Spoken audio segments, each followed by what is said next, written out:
there are some cars that mean more than transportation. They're memories. They're high school parking lots. They're summer road trips. They're the sound of freedom on a Saturday afternoon.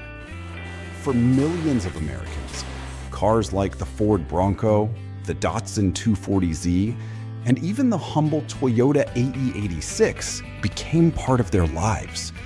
Not because they were expensive, not because they were rare, but because they were everywhere. And then they disappeared. Rust took them. Accidents took them. Time took them.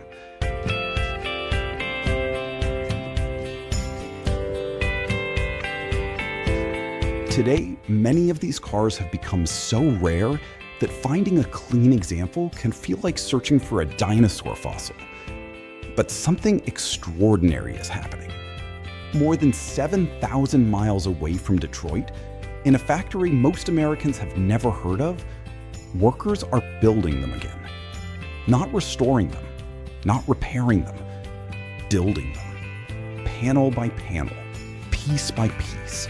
Entire bodies, entire shells, entire cars.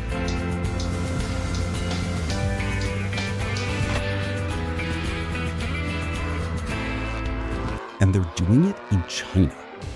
Now, that raises a question that goes far beyond automobiles.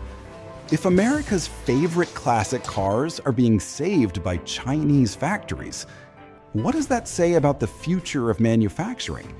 And what does it say about the future of car culture itself? Because this story isn't really about cars. It's about something America may have lost, and something China unexpectedly decided was worth preserving. The cars nobody wanted.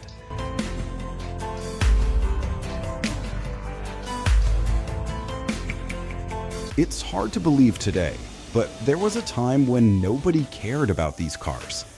The Toyota AE86, just an economy car. The Datsun 240Z, just another used sports car.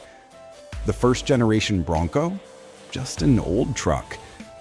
Back in the 1980s and 1990s, these weren't collectibles. They weren't investments. They certainly weren't museum pieces. They were transportation.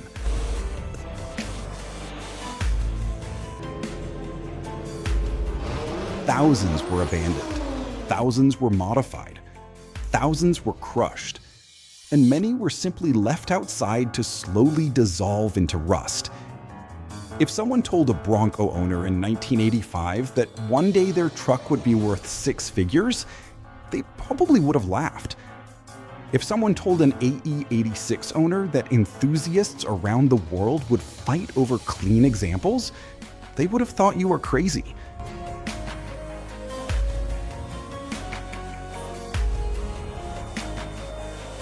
Because these cars weren't born as legends, they became legends. And that's exactly why they are disappearing. Unlike exotic Ferraris or limited production supercars, these vehicles were used hard. People drove them every day.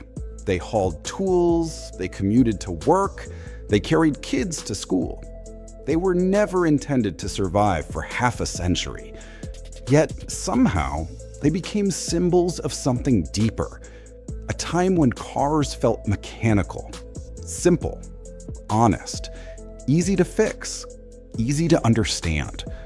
Cars with character, cars with soul. And that's why prices have exploded. Today, enthusiasts often pay enormous amounts of money for vehicles that were once considered disposable.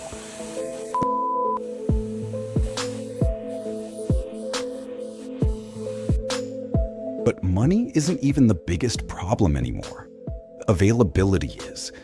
Because even if you're willing to spend the money, you still have to find one. And that's becoming harder every year, especially when rust has been quietly winning the battle for decades, which creates a problem no amount of nostalgia can solve. What happens when the cars people love simply stop existing? And that's where this story takes a surprising turn.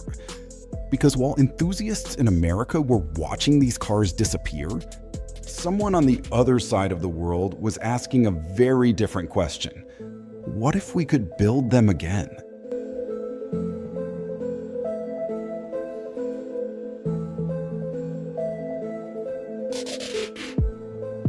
The restoration crisis. For most people, restoring an old car sounds simple. Buy a project, order some parts, fix what's broken, drive away. Reality is very different. A proper restoration can consume years of someone's life, thousands of labor hours, tens of thousands of dollars, sometimes hundreds of thousands. And usually, the biggest challenge isn't the engine. It isn't the transmission. It isn't the suspension. It's the body. Because steel never stops aging, water never stops working, and rust never sleeps. A rusty fender can be repaired. A rusty floor pan can be replaced. But what happens when the entire structure is gone? What happens when every critical panel is corroded? What happens when the vehicle survives only on paper?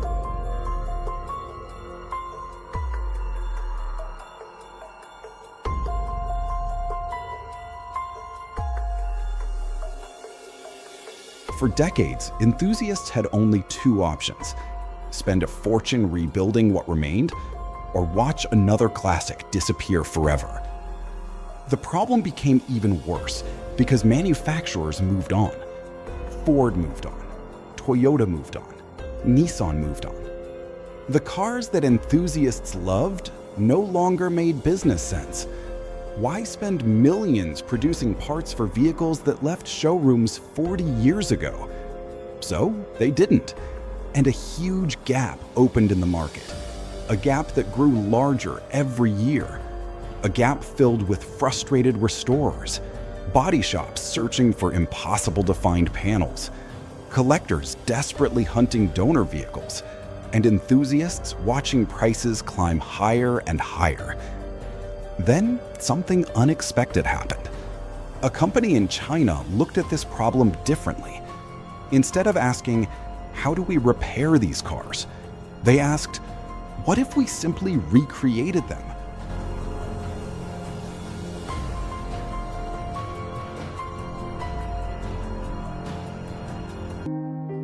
Not fiberglass replicas, not crude copies, not movie props. Real steel bodies, manufactured using modern industrial equipment, the kind of equipment that costs millions of dollars, the kind of equipment normally reserved for building brand new vehicles. And what happened next shocked almost everyone, because this wasn't a small workshop. This wasn't a handful of craftsmen hammering metal in a garage. What emerged was something far bigger. Something operating on a scale few enthusiasts could have imagined. A factory so large that it would force visitors to completely rethink what modern manufacturing looks like. And once you see what happens inside, you begin to understand why this story has captured the attention of car enthusiasts around the world.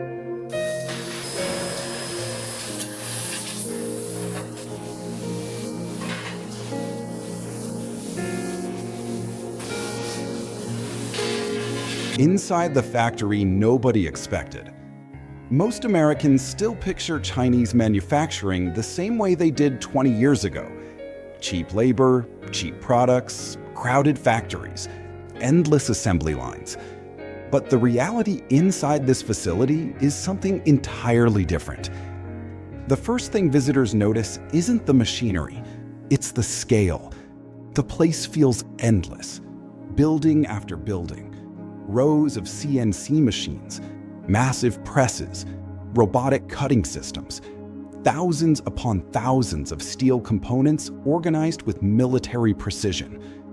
And at the center of it all is an unusual mission. Not building the next electric vehicle, not building the next crossover SUV, but rebuilding automotive history.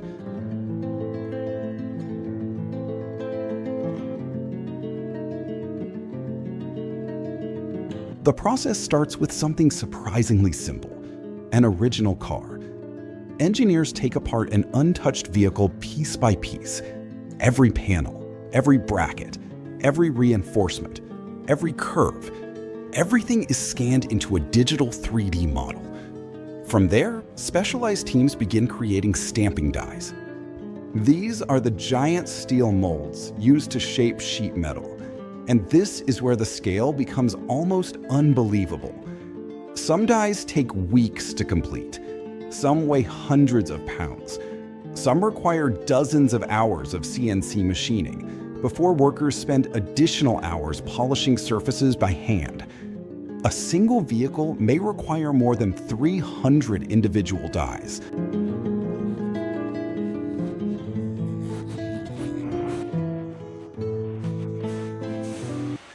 Think about that for a second. 300 separate tools for one car. Not 1,000 cars, one. That kind of investment only makes sense if you are serious, very serious. And that's exactly what shocked so many visitors. This wasn't a company cutting corners.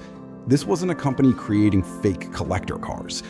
This was a company investing millions to recreate vehicles that many original manufacturers had long abandoned. As one enthusiast put it, these guys aren't making copies. They're rebuilding history. And once the dies are complete, the real transformation begins. Flat sheets of steel start entering the presses. Seconds later, they emerge as body panels, fenders, doors, roof sections, quarter panels, shapes that disappeared from production lines decades ago, suddenly becoming real again, one piece at a time. And the deeper you go into the factory, the more unbelievable the story becomes, because they're not just making replacement parts, they're making entire cars.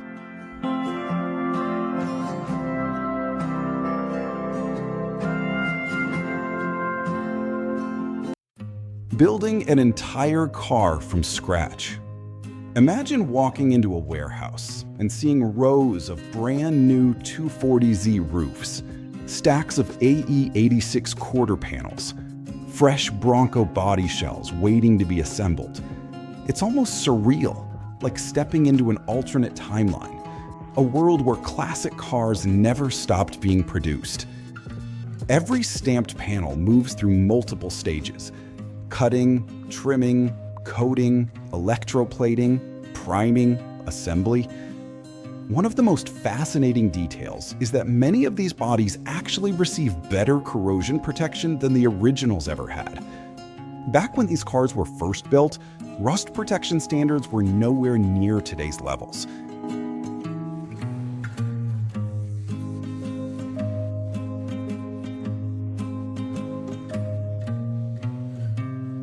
That's one reason so many classic vehicles disappeared. Ironically, some of these newly manufactured bodies may survive longer than the originals themselves. Think about that. A 40-year-old design, protected by 21st century manufacturing. It's almost like bringing a classic athlete back to life and giving them modern medicine. And eventually, hundreds of individual components come together. Workers begin welding, aligning, fitting, assembling. Slowly, a recognizable shape emerges. The roof, the pillars, the floor, the fenders, the shell. A car is being born. Not restored, not repaired, born.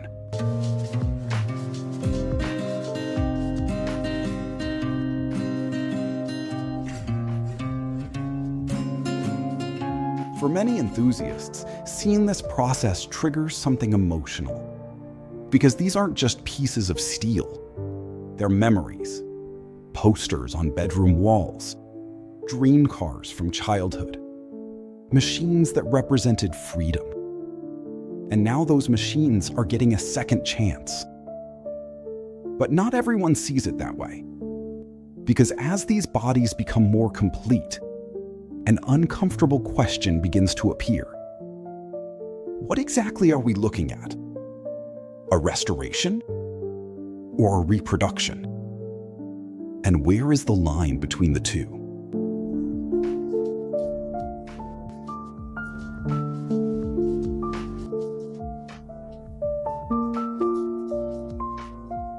The question nobody can answer. Philosophers have debated a similar problem for thousands of years.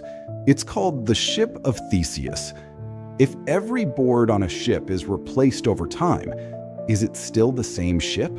Or is it something entirely new? Classic cars now face the same question. If the floor is new, the doors are new, the roof is new, the frame is new, what remains of the original vehicle? For some enthusiasts, the answer is obvious. If the spirit survives, the car survives.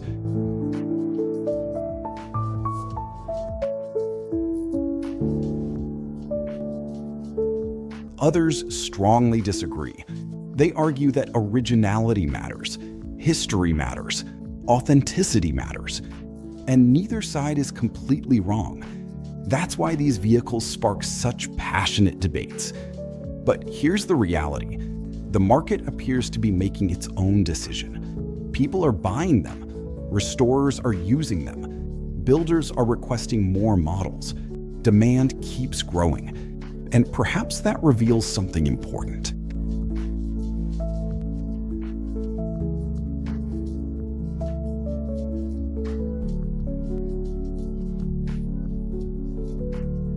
Because for many enthusiasts, preserving the experience matters more than preserving every molecule of original steel. After all, a car sitting in a field slowly turning into rust isn't preserving history, it's losing it.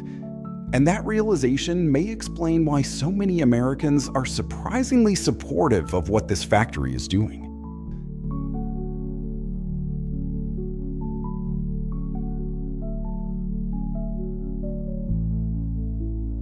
The bigger story.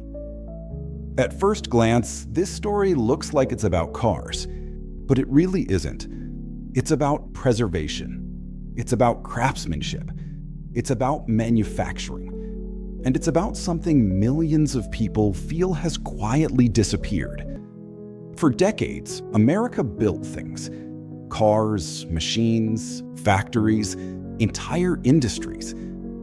Many of those industries transformed, moved, or vanished. And somewhere along the way, countless beloved vehicles were left behind.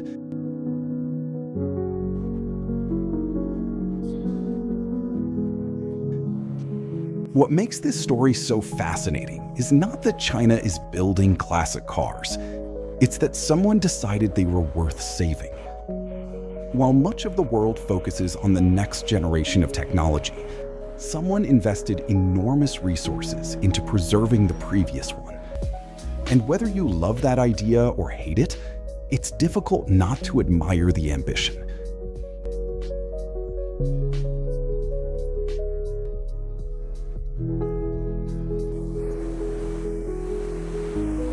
Because every Bronco, every 240Z, every AE86 body rolling out of that factory represents something larger than steel.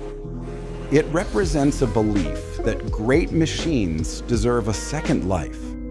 And perhaps that's why this story resonates with so many people. Not because it's happening in China, not because it's happening in a factory,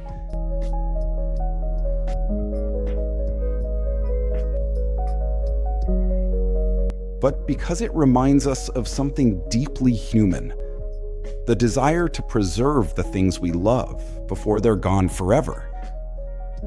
And in one of the most unexpected twists imaginable, some of America's favorite cars may survive the future because someone halfway around the world decided they were worth remembering.